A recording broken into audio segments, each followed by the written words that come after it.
And then it says, the county has reviewed your interpretation and after serious consideration has determined that DER has been properly enforcing the county code. Nothing surprising there. A companion animal is defined by section 3101, includes a domestic or feral cat. We've already learned the definition of companion animal from there.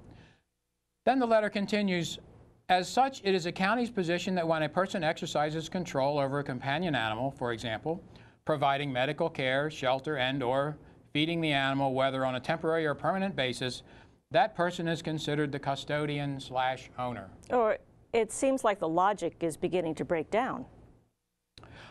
There are several problems with this argument. Remember that there are many definitions of different sets of animals. I remember. Please don't read the list again. Okay, I agree. First of all, if you say that these regulations apply to feral cats because they are companion animals, then the regulations also apply to native birds, which are also in the definition of companion animal.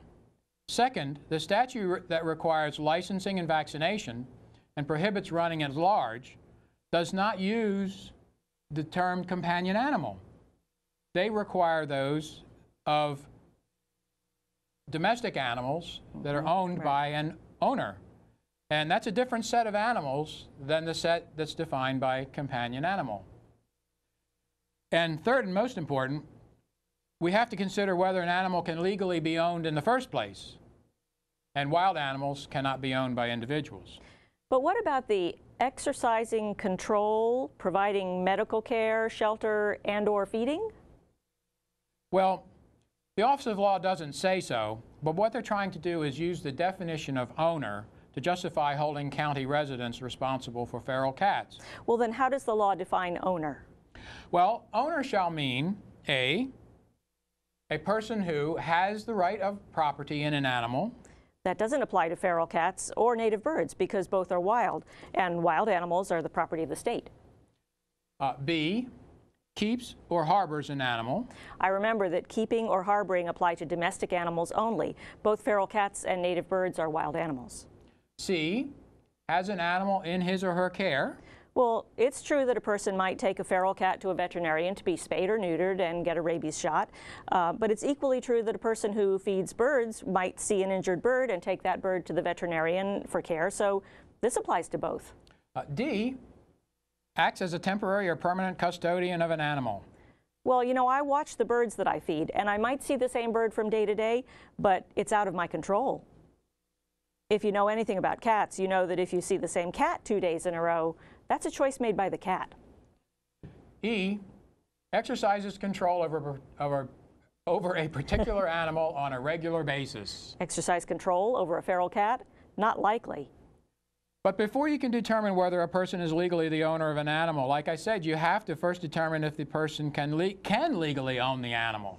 And from all that we've read in the statute, it seems that feral cats are wild animals, and wild animals cannot be owned by county residents. So, throwing in the term companion animal is simply a red herring. But if we were to look through the animal control statute and find the term companion animal, what would that term apply to? That's very interesting. As you know, the term companion animal includes a broad range of animals, including domestic and wild, some which you can own and some which you cannot. So let's look, and if you search through the statute for the requirements pertaining to companion animals, you find section 3131, manner of keeping animals, and it says each owner or custodian shall provide the following for each of his or her companion animals. 1, adequate feed. 2, adequate water. 3, adequate shelter that is properly cleaned, and some other things, down to 7, adequate veterinary care and veterinary care when needed to prevent suffering or disease transmission. But those are just the things that animal control officers are telling people to stop doing. Yes, and that's what we're being told by county residents. So, let's suppose that a person has actually been cited for, say, failure to license or vaccinate a wild animal or allowing wild animals to roam at large. And by the way, we've heard from many people who have been cited and fined huge amounts of money, thousands of dollars for just that. Well, what should people do?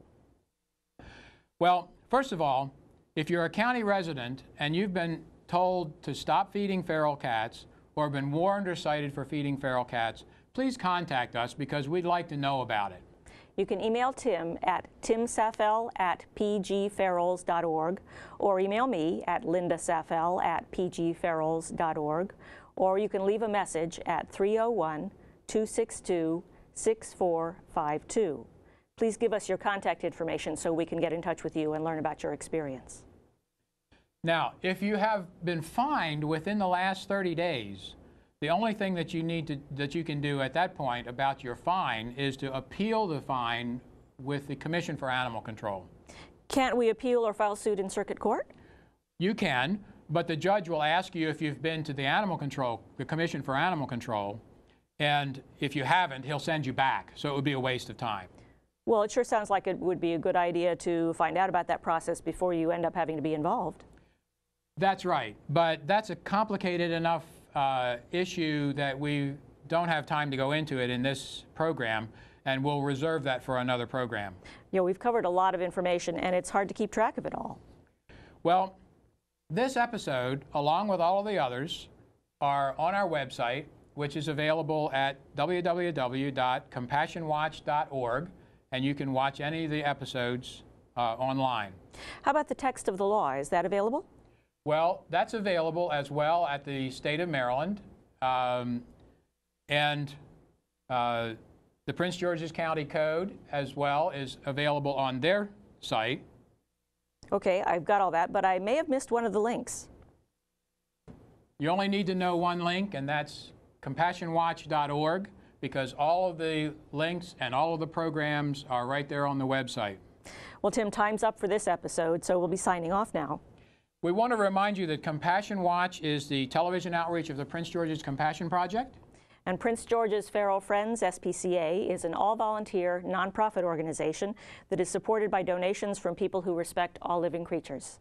The program is made available free of charge to any public access television channel that requests it, and it's currently being sent to all of the public access channels in the county. Check the schedule of your local public access channel and see if Compassion Watch is being broadcast.